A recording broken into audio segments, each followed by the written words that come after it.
Bonjour à toutes et à tous, on est heureux de vous retrouver pour cette rentrée, pour cette nouvelle émission d'un grand entretien, dans un lieu un peu particulier, un peu intimiste avec vous. Marion Fabre, bonjour. Bonjour. Alors je suis heureux de vous rencontrer parce qu'on ne se connaissait pas et de vous découvrir. Vous avez une double casquette, une qui s'explique par le lieu qu'on a choisi puisque vous êtes la directrice du groupe Omnes Éducation à Lyon et on est ici dans les locaux du campus qui se trouve dans le garage Citroën, donc un lieu un peu emblématique. Que vous occupez depuis combien de temps d'ailleurs? Alors, on est présent sur ce campus depuis 2015.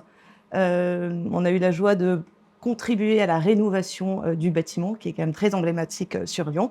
Aujourd'hui, c'est un peu plus de 10 000 mètres carrés qu'on a dans le bâtiment, avec 6 000 étudiants qui sont répartis dans 8 écoles différentes. Donc, des écoles du groupe Omnes Éducation, communication, business, management, sciences politiques. Alors c'est à la fois avec cette casquette qu'on vous rencontre, mais c'est aussi parce que vous êtes depuis quelques mois la nouvelle présidente de la Fondation Émergence, une fondation qu'on suit, qu'on connaît bien. On avait d'ailleurs eu l'occasion d'interviewer votre délégué général, mais on avait envie de faire un point avec vous en cette rentrée, qui est une rentrée et une année un peu consacrée à la philanthropie, au mécénat, etc., pour mieux découvrir cette fondation et puis parler un peu des enjeux de conditions, de vos pépites, etc. Alors, est-ce que vous pourriez peut-être en quelques mots juste rappeler ce que c'est que la Fondation Émergence et depuis quand elle existe? Alors, la Fondation Émergence existe depuis 2010. La particularité de cette fondation, c'est une fondation d'entrepreneurs. Donc, on a 43 fondateurs qui sont des entreprises de l'écosystème lyonnais qui ont fait le souhait de s'engager dans un but d'accompagner des porteurs de projets à portée sociale et environnementale. Donc, vraiment, la particularité, c'est la C'est ça. multiplicité des entreprises Souvent, qui sont engagées dans cette une fondation. entreprise a sa fondation pour Exactement. quelque chose d'un peu spécifique et vous, ce qui vous rend unique, c'est ces 45 Exactement. entrepreneurs On a fédéré les entreprises voilà, pour agir. pour aider donc des pépites et des projets dont on va parler un petit peu. Exactement. Comment est-ce que vous êtes retrouvé à la présidence, mais même, j'allais dire avant, dans cette fondation? Qu'est-ce qui vous a motivé de vous engager dans cette fondation? Alors moi, j'ai la chance d'être lyonnaise depuis une dizaine d'années. Quand je suis arrivée dans mon nouveau job à Lyon, l'entreprise était déjà engagée dans la Fondation Émergence. Donc j'ai découvert un petit peu la Fondation par hasard. Et puis très vite, je me suis prise au jeu, surtout des porteurs de projets, de la qualité des projets qu'on accompagnait et l'impact de ces projets. Donc je me suis investie notamment au niveau de la de la commission fondateur, où on a en charge de recruter les nouveaux fondateurs, de les fédérer et de les animer. Et de par ce rôle, j'ai pu être au bureau. Et puis petit à petit, j'ai pu voir les différentes présidences, donc celle de Blandine Payon, celle de Jean-Louis Pivard. Et Jean-Louis partant à la retraite en fin d'année, début d'année 2023, on a dû élire une nouvelle présidente et j'ai eu de la chance Oui, d'être c'est vrai, parce que élue vous êtes là depuis un certain nombre d'années. et d'être aujourd'hui à la présidence de cette Alors, fondation. on a vu que cette fondation, elle est un peu spécifique par le côté multi-créateur, etc. Est-ce qu'elle a d'autres spécificités en termes de projets que vous accompagnez? Est-ce qu'il y a plusieurs types de projets? Qu'est-ce qui caractérise un peu les gens qui viennent vous demander du soutien, alors qu'il y a un soutien beaucoup de mécénat, de compétences? C'est pas du soutien financier. C'est important aussi Ouais, je pense de qu'on va raconter y tout revenir ça. parce que ça, c'est très important dans l'ADN de la Fondation. Alors déjà, la Fondation, elle a vraiment pour but d'accompagner des projets qui impactent socialement parlant le territoire ou avec la partie environnementale. Donc c'est vrai que là, depuis peu, on a vraiment ouvert à ce domaine environnemental et consommation responsable. Et puis ensuite, on a toujours des domaines liés à la santé, à l'handicap, à l'éducation, qui sont très présents dans les projets que l'on peut accompagner. Donc c'est vraiment ça, cette notion d'impact social et environnemental qui prévaut. Ensuite, c'est les projets qu'on va accompagner qui ne sont pas des projets en création. On va déjà prendre des projets qui sont un peu aboutis, qui ont une preuve de concept, qui ont déjà quelques mois ou années d'existence la plupart du temps pour vraiment impacter leur développement et leur pérennité. On reviendra peut-être sur Ouais. cette notion de Je crois d'ailleurs que pérennité. la moyenne des personnes qui viennent vous voir sont d'ailleurs des entreprises qui ont entre 3, 4, 5 ans, Exactement. qui sont en phase d'ailleurs de consolidation, de structuration de leur projet. Exactement. On a à peu près un peu plus de 40% des projets qui ont déjà entre 3 et 5 ans d'existence. Ce qui permet vraiment d'avoir un impact dans notre mécénat de compétences. Et là, je viens sur la deuxième partie de la spécificité de la Fondation, c'est qu'en fait, ce sont des entrepreneurs, donc ces fondateurs ou les collaborateurs des fondateurs, qui vont donner du temps dans l'accompagnement des projets. Du temps pour accompagner ça peut être différents domaines en fonction du besoin du projet, de la maturité du projet. Donc, on va accompagner des problématiques de développement commercial, par exemple, de modèle économique, parce que c'est un vrai problème dans le domaine de la RSE, c'est trouver la pérennité, le modèle économique qui va permettre d'être viable et indépendant aussi des subventions, même si on peut en avoir. Mais Oui. L'idée, c'est de faire en sorte que ce soit des entreprises qui non seulement créent de l'emploi pour celui qui le fonde, mais aussi pour d'autres personnes et que ça s'installe dans la durée. Exactement. Le but, ce n'est pas de subventionner des choses qui ne seraient Exactement. pas viables Et économiquement. c'est vraiment le modèle de la fondation, c'est des entrepreneurs, des dirigeants d'entreprise qui sont au service de ces porteurs de projets, ce qui nous permet quand même d'avoir une statistique dont on est assez fier, c'est la pérennité des projets que l'on accompagne, plus de 93% des projets vont avoir une pérennité au-delà de 3 ans de notre accompagnement.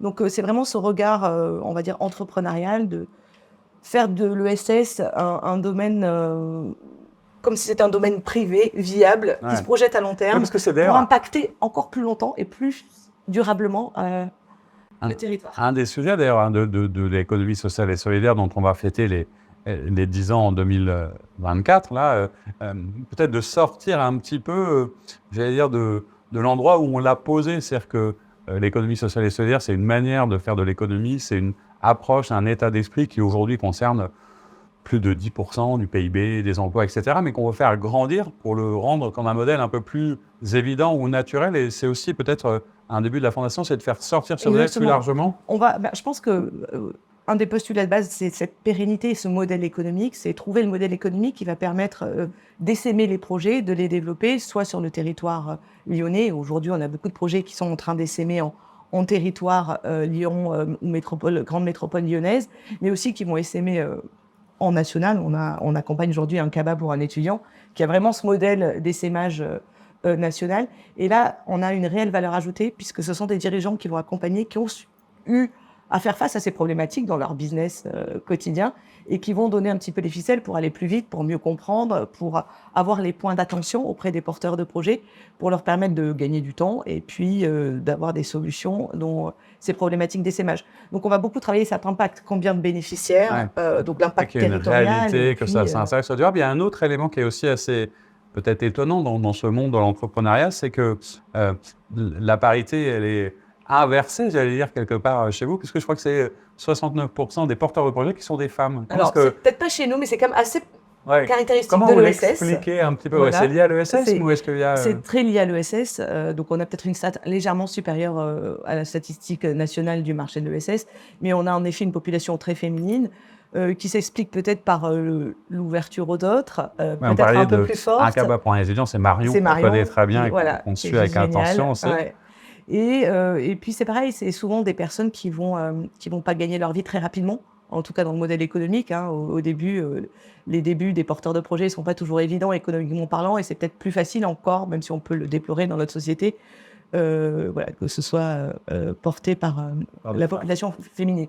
Donc on est très fiers de ce stade-là, on accompagne, on travaille encore plus sur la posture parce qu'il faut donner parfois plus d'assurance pour que ces femmes puissent avancer et prendre de l'ampleur. Donc on travaille aussi du dirigeant pour lui permettre. On travaille beaucoup sur cette confiance du dirigeant et la posture du dirigeant. Et puis on s'interdit pas, et au contraire, d'accompagner les hommes. Et on en a des très bien et des très bons qui sont aussi à la tête de ces projets à impact social. Et vous qui êtes justement dans l'univers un peu de l'éducation, vous êtes confronté à des populations donc par définition assez jeunes, avec un nombre d'écoles assez important. Est-ce que vous avez pu constater, soit chez vos bénéficiaires, soit chez les porteurs de projets, une tendance particulière? Est-ce que les jeunes, pour faire simple, ont tendance à davantage s'engager sur ces sujets des transitions, ou vous ne le voyez pas forcément tant que ça parce que c'est souvent quelque chose qu'on dit, c'est la jeune génération qui va s'y mettre et nous sauver. On va dire c'est un petit peu comme tous les secteurs, ceux qui accrochent avec ça et qui sont motivés, ils vont déplacer des montagnes. Et là, on va les aider, les accompagner. Donc nous, dans certains de nos programmes, on oblige cet engagement social ou sociétal pour donner un petit peu le goût. Et puis souvent, on a le modèle école de commerce, ils sont là que pour faire du fric. Oui, mais enfin, on peut faire du fric pour aider des bonnes causes, pour développer des beaux projets. Et on le voit avec la fondation. Donc c'est éveiller. Et notre rôle en tant qu'éducateur, c'est mettre ces étincelles pour que celui qui va se sentir motivé par ces notions, ces projets, soit engagé. Donc dans pas mal d'écoles du groupe, on travaille notamment avec le projet Pacte, qui est là pour engager nos étudiants dans ces sujets environnementaux ou sociétaux. Mais on va les accompagner, on a des incubateurs, on a des structures qui sont là pour développer, on a des porteurs qui prennent aussi beaucoup d'alternants. On a nous-mêmes au niveau de la fondation une alternante qui est engagée et qui est là pour porter ces projets. Donc j'ai envie de dire, c'est le reflet de la jeunesse aujourd'hui, quand elle se sent engagée et concernée, elle va aller à fond, elle va déplacer des montagnes, mais ce n'est pas le cas encore. On peut le déplorer pour tout le monde. C'est un peu d'ailleurs comme les projets que vous soutenez, c'est-à-dire qu'on peut dire que quelque part, est-ce que les projets, les pépites que vous accompagnez, elles sont un peu le miroir de ce qui se passe dans la société? On voit que la dimension climat est nouvelle, la dimension inclusion. On a l'impression aujourd'hui d'ailleurs que tous ceux qui viennent vous voir pour demander à être accompagnés sont, j'allais dire, multisecteurs, s'intéressent à plein de choses et veulent donner du sens en fait partout et sur tous les sujets. Oui, c'est un phénomène qu'on voit un petit peu s'accélérer là, depuis ces 2 dernières années. Avant, on avait un projet qui traitait le handicap, qui n'était que sur le handicap.